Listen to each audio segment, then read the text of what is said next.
Hi, so I'm going to show you how to make a drawing without having to trace completely. This will also help with you learning a bit of how to draw without tracing at all, and I hope this is helpful. So what you're going to do is you're going to make a layer and then pick a color, and then make everything into the basic shapes like squares, rectangles, and circles. And you're just going to go around and do it with a thin brush to help with extra bits.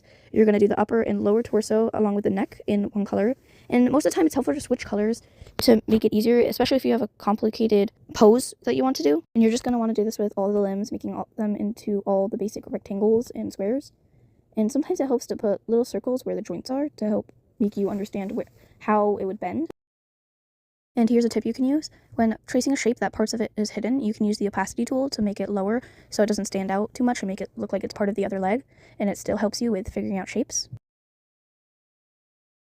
I think the simplest way to do the head would just to be do a circle, and if it's looking in a certain direction, you can also trace the lines you do to show where the eyes or mouth would be. Then after that, you're going to get a new layer and go on black and delete your original trace thing, or you can just hide it because sometimes you don't want to delete it. And then you're going to start going across the lines that you drew and start tracing that instead of your usual exact copying from the thing you're using. You're also going to make sure to remember to make everything curvy, because if you don't, everything will be very rectangularly and won't look very natural.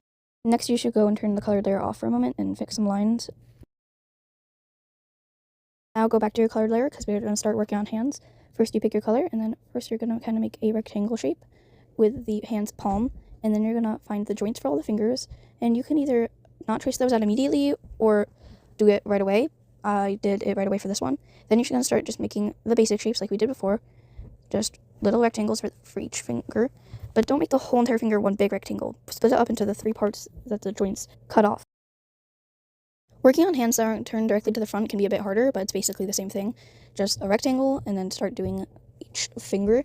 This time I didn't immediately point out all the marks, but it's mostly the same, and I only did one because it didn't look like it needed an extra bend in the fingers. Then you're going to go in and do the same things you did for the rest of the colored bits. You're just going to go ahead and trace everything, and try your best to make it look natural, and go ahead and clean it up.